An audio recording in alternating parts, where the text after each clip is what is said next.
Assalamualaikum warahmatullahi wabarakatuh.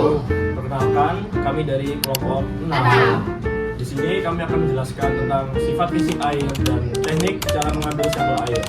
Sebelumnya kami akan memperkenalkan diri terlebih dahulu.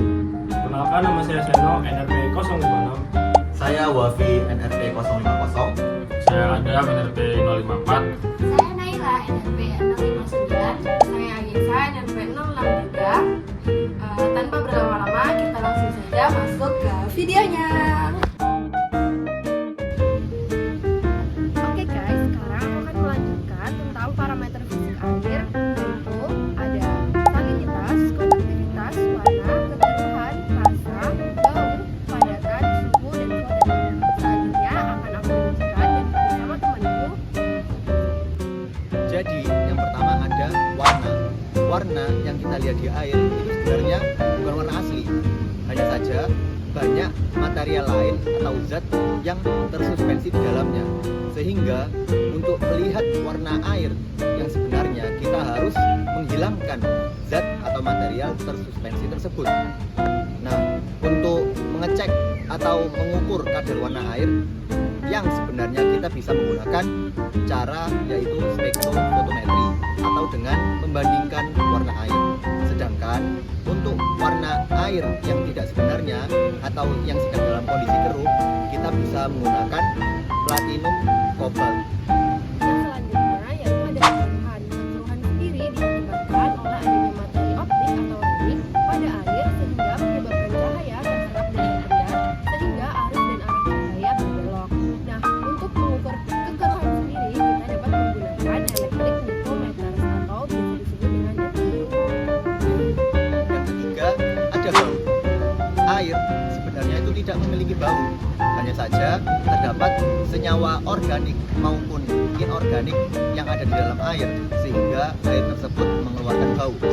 Senyawa-senyawa ini umumnya hanya beberapa nanogram per liter saja, mengakibatkan susah untuk diisolasi dan dideteksi oleh alat. Cara mengidentifikasi bau yang paling mudah adalah menggunakan hidung ataupun yang lebih modern lagi menggunakan threshold odor test atau TON.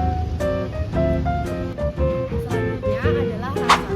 Rasa dapat dibedakan dengan hidrogustatori akibat adanya stimulus kimia pada papil lidah yang mengakibatkan kita dapat merasa asin, manis, pahit, dan asam. Nah, pada rasa sendiri dapat diukur menggunakan FTI atau Flavor Threshold Test, FRA Flavor Rating Assessment, dan FDA Flavor Profile Analysis. Kemudian ada konduktivitas. Konduktivitas di air bisa diibaratkan yaitu kemampuan air dalam menghantarkan listrik. Listrik ini sendiri bisa terhantar oleh ion-ion yang ada di dalam air tersebut. Untuk mengukur konduktivitas di air, kita bisa menggunakan alat yang bernama conductivity meter yang unitnya berupa mikrometer Gauss per sentimeter. Nah, selanjutnya adalah salinitas. Salinitas itu apa sih? Salinitas adalah jumlah garam terlarut dalam air. Untuk mengukur salinitas, kita bisa menggunakan pendekatan konduktivitas dan pendekatan densitas. Kemudian padatan. Padatan merujuk pada materi tersuspensi dan terlarut dalam air minum ataupun air permukaan, air laut, air limbah rumah tangga, dan air limbah industri. Fixed solid adalah total materi yang tersuspensi dan terlarut yang tersisa setelah adanya pembakaran pada waktu dan suhu tertentu. Settleable solid yaitu materi yang mengalami pengendapan pada larutan dalam periode waktu tertentu. Total dissolvent solid atau TDS adalah jumlah total padatan pada air yang disaring menggunakan saringan berukuran 2 mikrometer atau mungkin lebih kecil pada kondisi tertentu. Total solid, materi yang tersisa pada media setelah dilakukannya evaporasi dan pengeringan oven pada suhu tertentu. Kemudian total suspended solid atau TSS adalah total padatan yang tersisa pada suatu cairan yang telah disaring dengan saringan berukuran 2 mikrometer. terakhir, volatil solid, yaitu total materi tersuspensi atau terlarut yang hilang dari sampel setelah sampel tersebut dibakar pada waktu dan suhu tertentu. Ada contoh alatnya, bisa dicari di Google.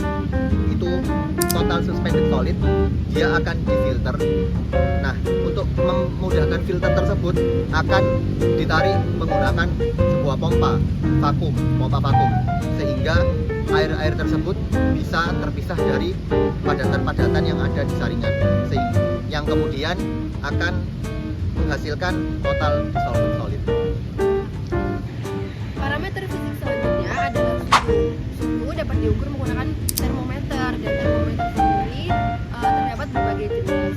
Nah, kenapa sih suhu mempengaruhi parameter fisik air? Karena semakin meningkatnya suhu dapat menyebabkan pengurangan oksigen yang ada pada air dan mempercepat reaksi kimia yang terdapat di air.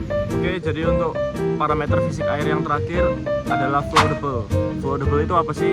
Flowable itu materi-materi yang bisa mengambang di air yang diakibatkan karena densitas yang lebih kecil daripada air. Nah, jadi materi-materi yang mengambang atau yang floating akan dibersihkan menggunakan scraper, yang mana mekanismenya itu bisa menggunakan scraper ataupun dikikis. Oke, selanjutnya di video kali ini saya beserta teman-teman akan mempraktekkan mengenai teknik sampling air. Nah, di sini kami sudah berada di salah satu danau yang ada di daerah ITS. Tepatnya danaunya ini berada di depan Blok J. Ini dia danaunya. Nah, selanjutnya di sini saya akan menjelaskan mengenai alat sendiri dan bahan-bahan atau alat yang digunakan dalam teknik sampling air ini. Nah, pertama di sini kita harus menggunakan jas laboratorium untuk melindungi diri kita agar tidak terkontaminasi. Selanjutnya kita juga menggunakan sarung tangan latex demi menjaga kesterilan alat dan bahan nantinya, dan juga menjaga kesterilan tangan kita sendiri. Nah, selanjutnya di sini kita juga memerlukan adanya masker untuk melindungi wajah kita juga dari adanya kontaminan. Di sini kita ada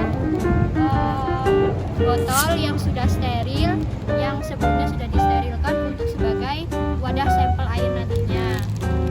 Ini botolnya.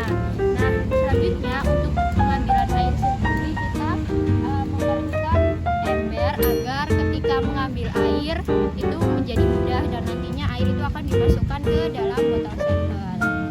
Oke semuanya, jadi setelah kita menggunakan alat pelindung diri, masker, jas lab, dan juga latex, jadi langsung saja kita mau mengambil sampel airnya terlebih dahulu di wadah ini.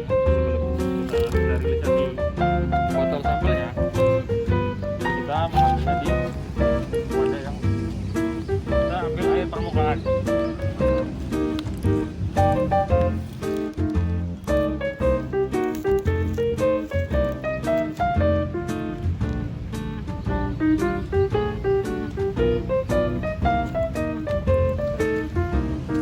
Jadi kita lanjut untuk sterilisasi dan menetralisir botol sampelnya.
Jadi setelah kita mendapatkan sampel, langkah berikutnya adalah kita harus memberi label yang berisikan informasi sebagai berikut.